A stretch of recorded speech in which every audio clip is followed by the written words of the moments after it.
అమ్మ మనకి ఇప్పుడు రాబోయేది శ్రావణ మాసం. సో, ఈ శ్రావణ మాసంలో మంగళవారాలకి అంత విశిష్టత ఎందుకంటారు? చాలా మంచిది. శ్రావణ హ్మ్. మాసంలో ప్రతిరోజుకి విశిష్టతే. కాకపోతే హ్మ్. మంగళవారాలకి ఇంకా నోములు విశిష్టత. అనేవున్నాయి. హ్మ్. చాలా విశిష్టత. హ్మ్. మనకి 4 మంగళవారాలు రాని, ఆ హ్మ్. నెలలో ఒక్కోసారి ఎప్పుడో అరుదుగా వస్తాయి. 5 మంగళవారాలు అవును. కూడా వస్తాయి. రాని మంగళవారం నోములు అనేవి హ్మ్. ముఖ్యంగా గౌరీదేవి పూజ చేసుకోవటం అనేది చాలా విశేషం ఈ రోజున. ఓకే. ఎవరు ఈ మంగళవారం నోములు రోజుకోవాలి అనంటే, హ్మ్. కొత్తగా పెళ్ళైన పెళ్లి కూతురు, కొత్తగా ఓకే. పెళ్ళైన వధువు ఓకే. ఈ శ్రావణ మంగళవారం నోములనేవి నోచుకుంటుంది. హ్మ్. ఈ శ్రావణ మంగళవారం నోములు గూడా హ్మ్. వాళ్ళ వంశాచారం, కులాచారాన్ని బట్టి కూడా ఉంటుంది. ఓకే. అందరికీ ఉండవు ఈ నోములనేవి. అంటే కొంతమందికి మాత్రమే ఉంటాయి. ఉంటాయా? వాళ్ళ ఓకే. పూర్వం నుంచి, వాళ్ళ ఓకే. వంశాచారాన్ని బట్టి హ్మ్. తరతరాలుగా మంగళవారం నోములు నోచుకునే వాళ్ళు చాలామంది ఉంటారు. ఓకే. వాళ్ళు ఈ మంగళవారం నోములనేవి నోచుకుంటూ ఉంటారనమాట. హ్మ్. పెళ్ళయిన తర్వాత మొదటి శ్రావణ మాసం. అంటే ఆ సంవత్సరంలో వాళ్ళకెప్పుడు పెళ్ళైనా సరే, హ్మ్. మొదటిగా వచ్చే శ్రావణ మాసంలో మంగళవారం నోములనే పట్టాలి. ఓకే. అయితే అది అత్తారింట్లో అయినా పట్టుకోవచ్చు, పుట్టింట్లో అమ్మవారింట్లో. అయినా పట్టుకోవచ్చు. హ్మ్. ఈ మంగళవారం నోములు ఒకసారి సంవత్సరం పట్టామంటే 5 సంవత్సరాలు వరుసగా చేయాలి. ఓకే. ప్రతి శ్రావణ మాసం 5 సంవత్సరాలు చేసుకోవాలి. హ్మ్. 5 సంవత్సరాలు పూర్తి అయిన తర్వాత హ్మ్. ఉద్యాపన అనేది చేసుకోవాలి. అంటే ముగింపు. ఓకే. 5 సంవత్సరాలు మేము మంగళవారం నోములు నోచేసుకున్నాం అయిపోయింది. హ్మ్. చక్కగా అని చెప్పి ఉద్యాపన కార్యక్రమం అనేది ఉంటుంది. హ్మ్. అది కూడా చేసుకోవాలి. ఓకే. అంటే 5 సంవత్సరాలు మాత్రమే చేయాలమ్మా? అంతే తర్వాత అంతే. మళ్ళీ చేసుకోవాలి ఇంకక్కర్ల. అంటే ఇంకా 5 అవసరం లేదు. సంవత్సరాలే ఈ నోముకి. ఓకే. 5 సంవత్సరాలు చేయాలి. హ్మ్. తర్వాత 5 దారాలు, హ్మ్. 5గురు ముత్తైదువులు, హ్మ్. అట్లా 5 దీపాలు, పిండి దీపాలు ఇట్లా అంత 5 సంఖ్యతో ఉంటుంది దీనికి అంతాను. ఓకే. యథావిధిగా తెల్లవారుజామునే స్నానం చేసి హ్మ్. కార్యక్రమానికి కావాల్సిన సాధన సామాగ్రి అంతా ముందుగానే మనం ఓకే. సమకూర్చుకుని పెట్టుకుని పూలు, పళ్ళు ఇవన్నీ కావాల్సొస్తాయి కదా! హ్మ్. ఇవన్నీ సమకూర్చుకుని పెట్టుకుని, యథావిధిగా ఒక బ్రాహ్మణ్ణి నియమించుకుని, హ్మ్. మొదటిసారి నోము పట్టటం కదమ్మా! బ్రాహ్మణ్ణి నియమించుకుని చక్కగా సంకల్పం చెప్పించుకుని, హ్మ్. శ్రావణ మంగళవారం నోము అనేది పట్టడం అనేది చాలా మంచిది. ఓకే. చేసుకోవటం అనేది చాలా మంచిది. హ్మ్. ఈ మంగళవారం నోము పొద్దున పూట మనం చేసుకున్న తర్వాత గౌరీదేవికే చేస్తాం మనం. ఓకే. సాక్షాత్తు పసుపు గౌరీని పెట్టుకుని హ్మ్. నోము నోచుకుంటాం. నోచుకున్న తర్వాత ఈ నోములో భాగంగా ఒక కథ చెప్తూ శ్రావణ మంగళవారానికి కాటుక పడతారు. ఓకే. అట్ల కాడకి నెయ్యి రాసి, ఆవు నెయ్యి రాసి హ్మ్. మనం బియ్యపు పిండితో గనక గట్టిగా కలిపి బియ్యపు పిండిని ఒక ప్రమిది చేస్తాం. ఓకే. ప్రమిది చేసి అది ఒక మట్టి ప్రమిదిలో పెట్టి ప్రమిది చేస్తాం. బియ్యపు హ్మ్. పిండి ప్రమిది కూడా చేస్తాం. హ్మ్. దాంట్లో మంచి ఆవు నెయ్యి పోసి దీపం వెలిగిస్తారు. ఓకే. దీపం వెలిగించి, ఆ దీపం వెలుగుతున్న దానికి ఒక అట్లకాడ తీసుకుని, మన అట్లు తిప్పుతూ ఉంటాం అవును. కదమ్మా అట్లకాడ. ఆ అట్లకాడ తీసుకొని, ఆ అట్లకాడకి శుద్ధమైన ఆవు నెయ్యి రాస్తాం. హ్మ్. రాసి అక్షింతలు చేత్తో పట్టుకొని, ఆ కథ చెప్పుకుంటూ ఇట్లా ఆ దీపం మీద ఇట్లా మనం పడితే, హ్మ్. ఆ దీపం మసి అంటుతుంది. కాటుక. కంటికి ఓకే. కాటుక తయారు చేసే విధానం అది. ఓకే. అట్లకాడకు కూడా ఒక కంకణం కట్టి హ్మ్. కాటుక పడతారు. అసలు ముఖ్యమైనది ఈ వ్రతంలో కాటుక పట్టడమే. ఓకే. కాబట్టి ఇట్లా ఎవరైతే నూతన వధువు ఉందో 5 హ్మ్. సంవత్సరాలు ఈ నోముని నోచుకోవాలి. హ్మ్. ఎందుకు నోచుకోవాలి? ఏమిటి? ఎప్పటినుంచి మనకి ఈ వ్రత విధానం అనేది వచ్చిందని దానికి ఒక చిన్న కథ ఉంది. అది హ్మ్. కూడా మనం చెప్పుకుందాం. సరేనండి. ఒకానొక టైంలో హ్మ్. సౌనకాది మహామునులు ఒక చోట చేరి మిగతా మునులతో మాట్లాడుతున్నప్పుడు, స్వామి హ్మ్. ఆడవాళ్ళందరికీ మేలు చేసేది మంచి వ్రతం గాని ఏదన్నా ఉంటే చెప్పండి అని అడుగుతుంటే, హ్మ్. అప్పుడు ఆ మహాముని నేను చెప్పటం కాదు, సాక్షాత్తు శివుడు పార్వతీదేవికి చెప్పిన ఒక వ్రతం ఉంది. హ్మ్. అది ఆచరించుకునే విధి విధానం ఉంది. దాని గురించి నేను ఒక కథ చెప్తాను. ఓకే. ఎవరు ఆచరించుకున్నారు ఏమిటని హ్మ్. ఆ మహాముని చెప్తున్నాడు మిగతా మహామునులతో కూర్చుని. హ్మ్. ఎవరు చెప్పారు? శివుడు పార్వతీదేవికి చెప్పాడు. నీకు నేను చెప్తున్నాను అని. చెప్తుంటే ఒకానొక రాజ్యంలో ఒక బ్రాహ్మణ దంపతులకి కుమారుడు కలిగాడు. హ్మ్. అయితే లేక లేక సంతానం అనమాట. వాళ్ళు కూడా శివుడు, పార్వతికి ప్రార్థన చేసి అనేకమైన మొక్కులు మొక్కుకోగా శివుడు పార్వతి ప్రత్యక్షమయ్యి వాళ్ళకి వరం ఇచ్చాడు. నీకు అప్పుడు కూడా ఇదే మాట అడిగారనమాట, నీకు ఆయుధాయం లేని మంచి గుణవంతుడైన కొడుకు కావాలా, లేకపోతే ముత్తైదుతనం లేని కూతురు కావాలా అని అడిగారు. అయ్యో స్వామి, ముత్తైదుతనం లేకుండా ఉండే కూతురు ఎందుకు, ఆయుధాయం లేకపోయినా కూడా గుణవంతుడైన కొడుకునే ఇవ్వండి మాకు అని వరం కోరుకున్నారు. వరం కోరుకుంటే కొడుకు పుట్టాడు.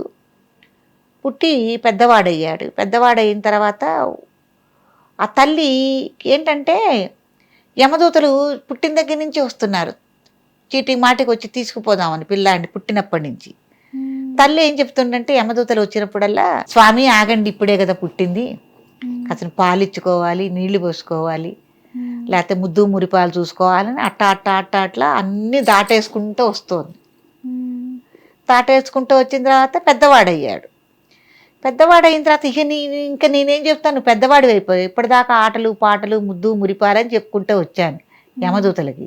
ఇప్పుడు నువ్వు పెద్దవాడు అయిపోయావు, నేను ఇంకా వాళ్ళకి ఏం కారణాలు చెప్పాలి, నేను తీసుకెళ్ళిపోతారు అని పిల్ల కొడుక్కి ఒళ్ళు రుద్ది నీళ్లు పోస్తూ కన్నీళ్ళు పెట్టుకుంటుంది. అప్పుడు కొడుకు చూసి అమ్మ ఎందుకు ఏడుస్తున్నావు నువ్వు ఏంటనంటే, అప్పుడు ఈ వృత్తాంతం అంతా చెప్పింది. స్వామి, నువ్వు ఈ వరం చేత మాకు పుట్టావు, ఇట్లా నీకు ఈ శాపం ఉంది అని.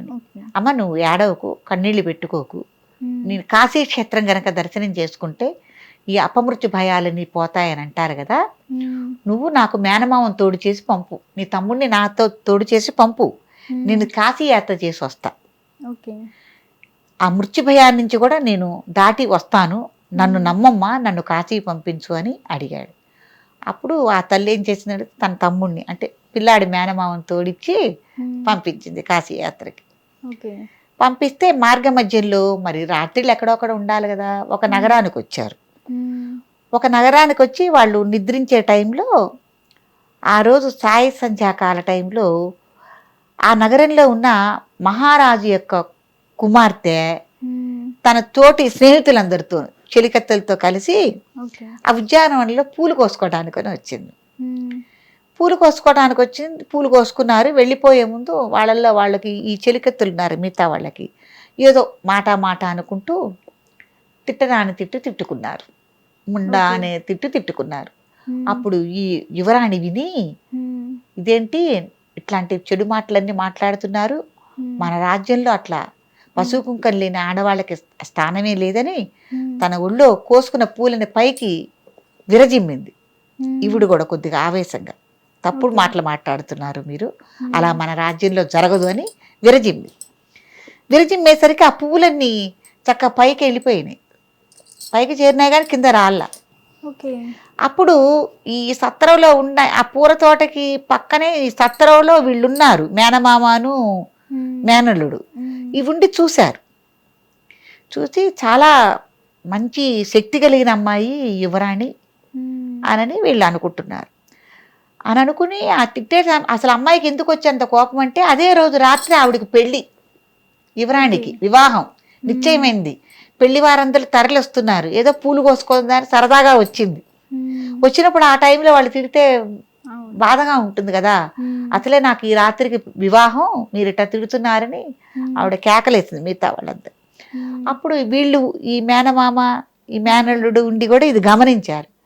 చాలా శక్తివంతరాలైంది ఈ అమ్మాయి, లేకపోతే ఇదేమిటి, ఆవిడ పూలు వెరజల్లగానే అవి ఆకాశంలో వెళ్ళిపోయినాయి, కింద నేల రాలేదు అని అనుకున్నారు. తీరా ఈ అమ్మాయి కోటకి వెళ్ళేసరికి పెళ్లివారు తరలొచ్చే టైంలో ఆ పెళ్లి కొడుక్కి మసూజీ వ్యాధి లాంటిది ఏదో ఒక అనారోగ్యం ఏర్పడి వాళ్ళు కబురు పంపించారు, మా పెళ్లి కొడుక్కి ఆరోగ్యం బాగోలేదు, మేము వివాహానికి రావట్లేదు. అప్పుడు ఏం చేయాలి రాజు? ఆ కూతురికి పెళ్లి పెట్టుకున్నాడు. ఏమైనా సరే నా కూతురి వివాహం ఆపటానికి మటుకు వీల్లేదు, ఎట్టి పరిస్థితుల్లో పట్టణంలో ఎవరైనా ఉన్నా సరే యోగుడిగా కనిపిస్తే బట్టలను పంపించి ఎవరైనా సరే తీసుకొచ్చేసేయండి, వివాహం చేయాల్సి నా కూతురికి అని అంటే, ఈ సత్రంలో నిద్రపోతున్నారుగా వీళ్ళు, ఈ మేనల్లుడును మా మేనమామ. అప్పుడు ఈ మేనల్లుని తీసుకొచ్చి వివాహం చేశారు. ఓకే. వివాహం చేస్తే ఏమైంది, ఆ వివాహం అయిన రాత్రే ఒక పెద్ద కాలసర్పం వచ్చి ఆ అబ్బాయిని కాటేయటానుకొని వచ్చింది. వస్తే ఈవిడ గమనించి అమ్మాయి ఒక కుండను తీసుకుని వచ్చి, ఈ అబ్బాయి పడుకుని ఉన్నాడు, సర్పం కాలేయటానికి వచ్చింది పెళ్లి కొడుకు. అప్పుడు ఆ పెళ్లి కొడుకు యొక్క తొడ మీద కాలేసి అటక మీద ఒక కుండ ఉంది, ఆ కుండను తీసి ఈ సర్పాన్ని దాంట్లోకి పట్టేసేసి ఒక జాకెట్ బట్టతో ఒక తాడుతో వాసన కట్టేసింది, బయటికి రాకుండా పాము. ఓకే. వాసన కట్టేసి దాన్ని పదిలంగా మళ్ళీ అటక మీద పెట్టింది. ఇక వీళ్ళు మేనలుడు ఈ మేనమామ లేచారు, చెప్పకుండానే కాశీయాత్రకు వెళ్ళిపోయారు. అసలు మన ఉద్దేశం ఇది కాదు కదా అని వెళ్ళిపోయారు. వెళ్ళిపోతే వాళ్ళు మళ్ళీ తిరిగి వచ్చేదాకా కూడా నేను అట్లాగే ఎదురు చూస్తాను. అయితే రాజు ఏం చేశాడంటే మళ్ళీ ఈ అమ్మాయికి ఇంకో వివాహం చేయాలని నిశ్చయించాడు. ఇదేంటంటే ఊరికే ఉత్తిత్తి పెళ్ళి, ఈ టైం కాకుండా ఉత్తిత్తి పెళ్ళి, ఇది పెళ్ళి కాదు, ఇది చల్లదు అని అంటాడు మహారాజు. లేదు నాన్న, నాకు వివాహం అయిపోయింది, మీరు అట్లా అనొద్దు, ఎంతకాలం వాళ్ళు మళ్ళీ తిరిగి వచ్చినా కూడా నేను వేచి చూస్తాను తప్ప మళ్ళీ నేను వివాహం చేసుకోను, అది తప్పు అని ఆవిడ కూతురని. మీరేం చేస్తారంటే అదే సత్రవులు రోజు అన్నదానం జరిపిస్తూ ఉండండి, ఎందుకంటే మళ్ళీ వాళ్ళు ఎప్పుడు వచ్చినా కూడా ఇదే సత్రంలో ఆగుతారు, వచ్చినప్పుడు నేను వాళ్ళని గుర్తుపడతా అని చెప్పి అన్నది. అన్నప్పుడు మళ్ళీ కొన్ని రోజులు గడిచిన తర్వాత వాళ్ళ యాత్ర ముగించుకుని మళ్ళీ వచ్చారు.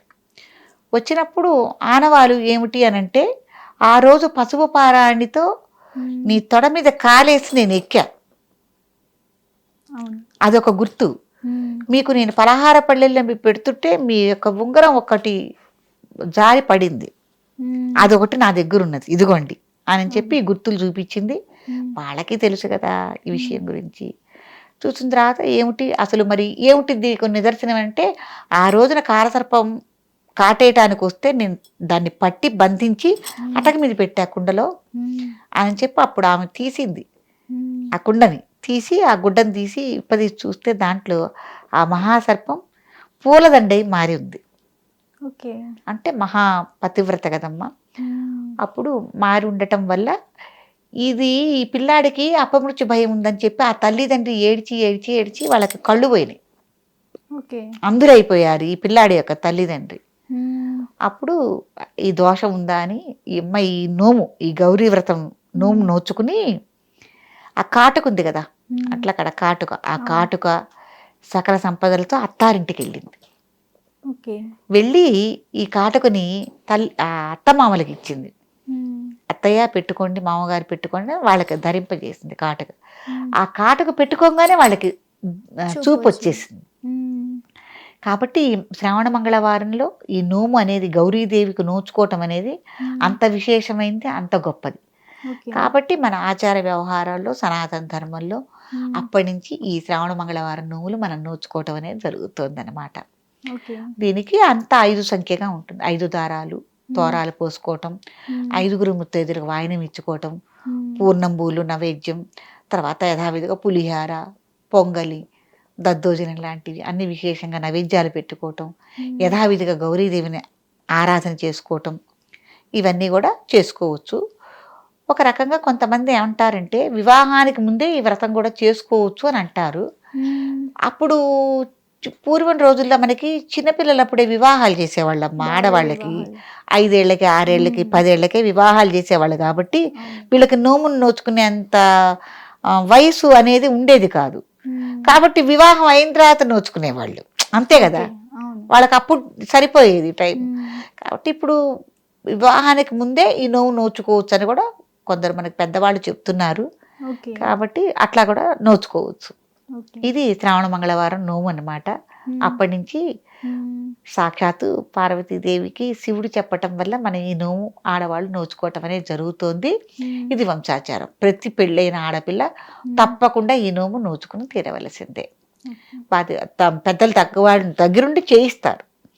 5 దీపాలు, అదే మనకి పిండి దీపాలు అన్నాం కదా, 5 దీపాలు, 5 పూర్ణంబూలు నైవేద్యం, 5గురు ముత్తైదు, 5 తోరాలు, ఇట్లా ఉంటుంది. ఆ విధి విధానంతో చక్కగా చేసుకోవచ్చు.